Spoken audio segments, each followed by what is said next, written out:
Hello everyone, আজকে এমন একটি বিষয় নিয়ে আলোচনা করব যা আপনার লেখার গুণগত মানকে অনেক গুণ বাড়িয়ে তুলবে। তা হলো প্যারালেলিজম। অনেকে আইএলটিএস সহ বিভিন্ন ধরনের রাইটিংয়ে বসেন কিন্তু ভালো নাম্বার পান না। কেন? এটা আসলে অনেকটা প্যারালেলিজম এবং লেখার গুণগত মানে কিছুটা ডেফিসিয়েন্সি থাকে, কিছুটা হাত থাকে, যার জন্য আমরা দেখা যায় ভালো নম্বর পাই না।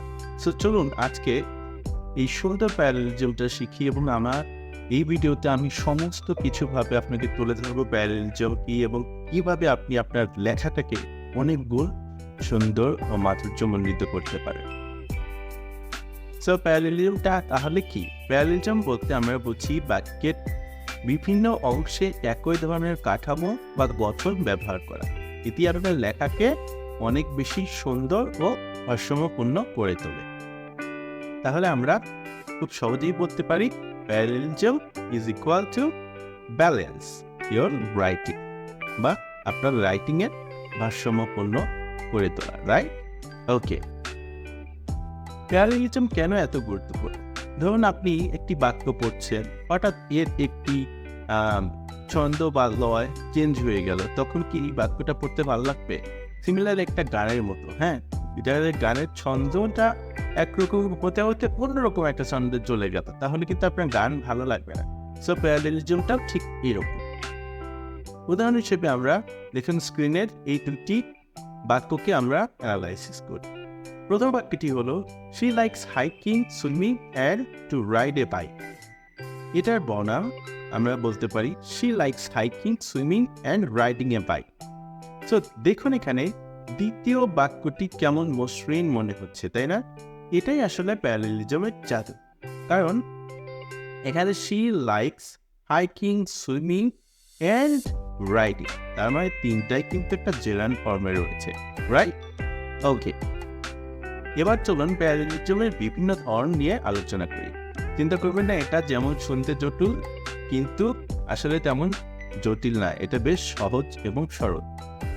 সো প্রথম ধরনের প্যারালেলিজমের মধ্যে আমরা পাচ্ছি ওয়ার্ডের প্যারালেলিজম। এর অর্থ হচ্ছে প্রত্যেকটি শব্দ যেন সেম প্যাটার্ন ফলো করে। সো স্ক্রিনে দেওয়া উদাহরণটি দেখুন, I enjoy dancing, singing and drawing. So এখানে সব কিছু কিন্তু আইএনজি ফর্মে রয়েছে, তার মানে এটা জেরান্ড ফর্মে রয়েছে।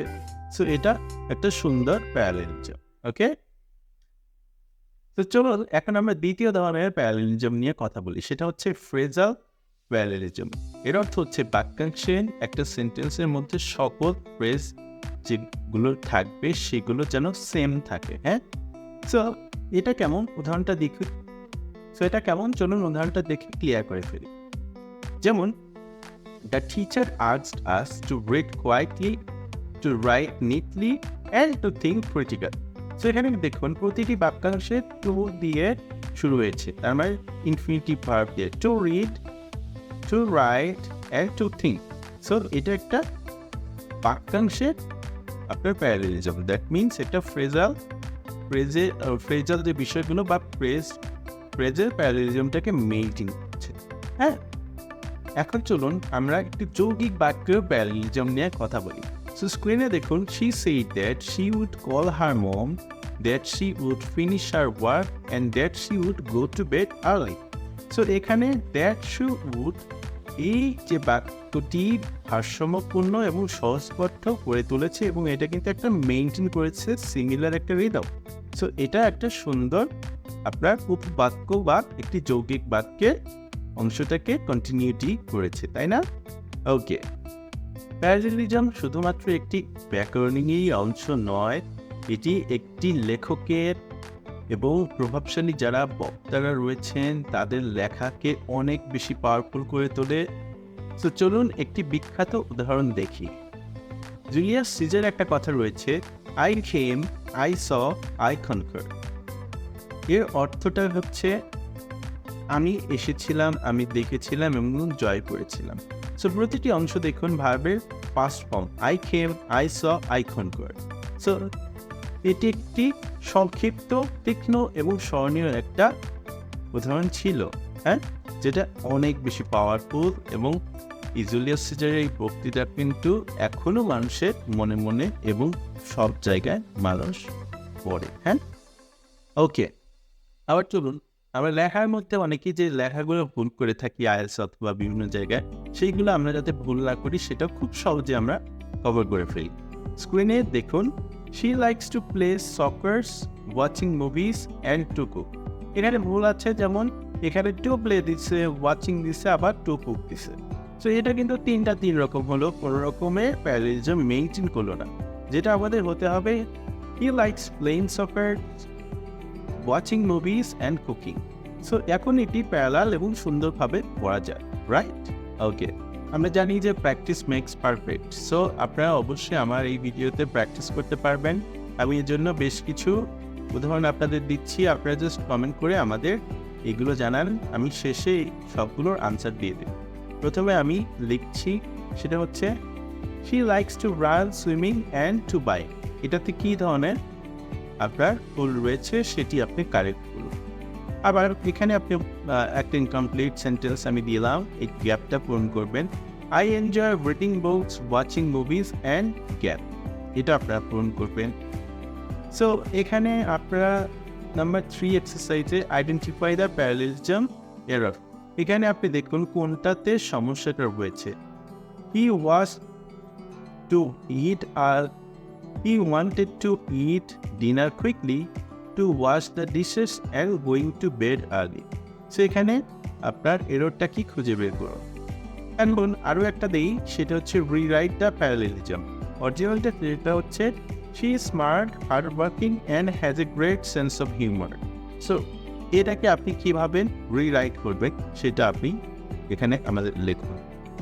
তারপরে কারেক্ট অপশনটা দেখুন, she loves to read books, to write stories and get points. এখানে কি হবে? To create, creating না create. ওকে, সো এই 5টা এক্সারসাইজ আপনি। তো টাইমস আপ।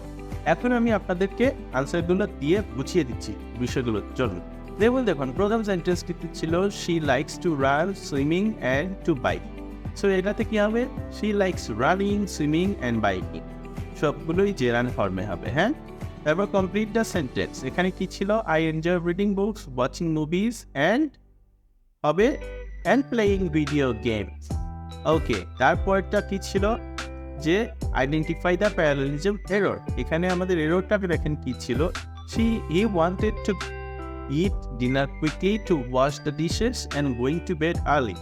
এখানে এররটা ছিল গোয়িং টু বেড আর্লি, যেটা দেখেন এই যে টু ওয়াশের সাথে ম্যাচ করে না। সো কারেক্ট ফর্ম যেটা হবে, he wanted to it dinner quickly, two wash the dishes and to go to bed early. So এটা কিন্তু ঠিক করতে হবে। ওকে, তারপরে আমি আপনাদের দিয়েছিলাম রিরাইট দ্য প্যারালিজম। সেটা অরিজিনাল টেক্সটটা ছিল এরকম, she is smart, hardworking and has a great sense of humour. So এটাকে রিরাইট করে আমরা ছোট করে লিখবো, she is smart, hardworking and funny. Nice, easily. Okay, number 5 যেটা দিয়েছিলাম, choose the correct option. He loves to read books, to write stories and to create, creating না create. So এটা হবে টু ক্রিয়েট পয়েন্ট। সো আশা করি সবগুলো উদাহরণ আপনি সবগুলো কোশ্চেনে আপনি সঠিক আনসার দিয়েছেন। সো এটাই ছিল ওভারঅল প্যারালেলিজম। সো প্যারালেলিজম যেটা করছে, আমাদের লেখাকে গুণগত মান বাড়াচ্ছে, সুন্দর করছে এবং ভারসাম্য প্রদান করছে। সো এই ভিডিওটি আপনাদের জন্যই করা। যদি ভিডিওটি ভালো লাগে, আশা করি আপনারা লাইক, কমেন্টস এবং শেয়ার করবেন। এবং এই প্যারালেলিজম এটা অনেক বেশি স্ট্রং টুলস লেখার জন্য। যদি আপনারা এটাকে সেন্সিবলি এবং অ্যাওয়ারনেসটা দিয়ে যদি লিখতে পারেন, ডেফিনেটলি আপনার রাইটিং ভালো হবে এবং আইএলটিএস সহ বিভিন্ন পরীক্ষাতে আপনি খুবই দুর্দান্ত নাম্বার পাবেন। সো থ্যাংক ইউ এভরিওয়ান, ভালো থাকবেন। This is Krishna Kumar Sharma from Manchester English academy. I would like to say you bye bye this time. Cheers.